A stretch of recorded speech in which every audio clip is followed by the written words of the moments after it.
Šajā reizē es jums izlasīšu savas māsas, Ilonas, kur dzīvo Dānijā, vēstījumu saistībā ar maniem nolaupītajiem bērniem, ko ir paveikusi Covid afēristu vara, kura izmantoja manu bērnu māti un viņas sabiedrotos, lai paveiktu noziegumus pret mani, Mareku Markus un maniem bērniem.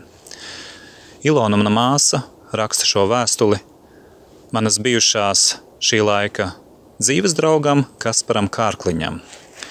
Labdien! Mani sauc Ilona, un es esmu Emīlijas un Roberta tante, bērnu tēta Mareka, vecākā māsa. Man zināms, ka Mareka bērni dzīvo pie tevis. Jau 4 gadus Mareks ir centies panākt saziņu ar saviem bērniem. Diemžēl redzam, ka iestādes dara visu, lai tētis un bērni nesatiktos ar bērnu mātes Kristīnas Ruģeles dalību. Mareks jau sen ir atspēkojis melus, ko Kristīna un iestādes pret viņu vērsušas. Viņš tika apvainots par fizisku un psiholoģisku vardarbību pret bērniem, par to, ka Mareks cīnījās, lai ar bērniem netiktu veikti eksperimenti, viņš joprojām tiek sodīts. Kamēr māte, kas pieļauj eksperimentus ar savu bērnu fizisko un psihisko veselību caur eksperimentālām mRNA potēm, veselībai kaitīgiem psihotropajiem medikamentiem, jo akli uzticas autoritātēm, vai viņa ir tiesīga liekt Marekam saskarsmi ar bērniem? Arī mēs esam mēģinājuši panākt taisnību un iespēju satikt Mareka bērnus, griežoties pie atbildīgajām iestādēm. Varu secināt, ka atbalsts no tām ir 0, tātad nekādas jēgas. Iestādes atkratās no jebkuras atbildības, mētājot atbildību kā tādu bumbiņu no vienas uz otru. Tātad tās gatavas piedalīties nozieguma virknē pret Emīliju, Robertu un Mareku, bet ne uzņemties atbildību un risināt situāciju. Ne iestāžu darbinieki, ne Kristīna Ruģele no atbildības neizbēgs. Tas ir laika jautājums. Bērni zina, ka tētis viņus mīl, meklē un kas ir īstie noziedznieki. Mēs vēršamies pie tevis, Kaspar, kā Kristīnas vīra un Mareka bērnu patēva, jo bērnu māte ir bloķējusi gan telefonu numuru, gan e-pastu, lai bez liekiem starpniekiem panāktu iespēju satikt Emīliju un Robertu pavisam drīz un atjaunot regulāru tikšanos iespēju.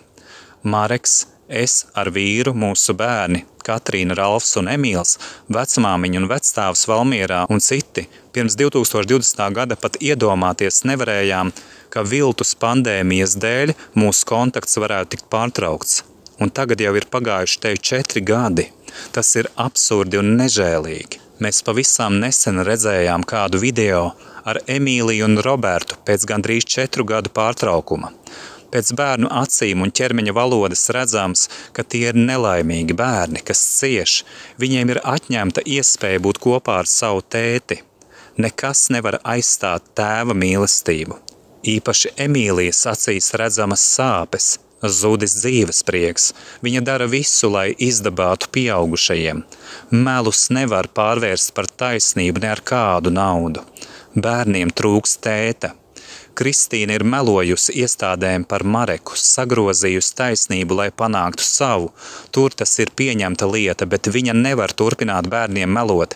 Tas ir noziegums, par ko nāksies atbildēt. Un nu pie lietas. Mēs drīzumā būsim Latvijā un vēlamies satikt Emīliju un Robertu. Emīlam, mūsu dēlam, ir zīmējumi un paša izgrabtas koka karotes brālēnam un māsīcai. Pēdējo reizi tikāmies 2018. gadā Joniškos, tas ir Lietuvā. Emīls abus pazīst pēc bildēm, kad Emīlijai bija 4 gadi un Robertam 6, un nevar sagaidīt, kad beidzot varēs satikt abus. Mēs vēlamies sarunāt tikšanos, lai varētu aizvest abus bērnus ciemos uz Valmieru. Es ticu, ka varam atrast kādu risinājumu. Pieļauju arī iespēju, ka tu un jūs ignorēsiet manu vēstuli, bet ieteiktu tā nedarīt, jo tad mums nāksies iet citu ceļu. Piedāvāju atjaunot tikšanos ar bērniem caur miermīlīgu risinājumu. Uzdodat arī sev jautājumu, vai jūs ar Kristīni paši būtu gatavi izciest to, kam cauri iet Mareks, palikt bez bērniem kādu dienu. Vai jūs tiešām vēlaties tik smagu atbildību uz savas sirdsapziņas, liedzot bērniem un tētim satikties? Padomājiet, pirms atbildiet. Gaidīšu atbildi. Tā bija manas māsas Ilonas un viņas ģimenes vēstule, ko es esmu ierunājis, un nāks laiks, kad neatkarīgi no tā, vai atbilde tiks sniegta, vai arī tiks noignorēta šī vēstule, tas tiks izgaismots. Viss nāk gaismā.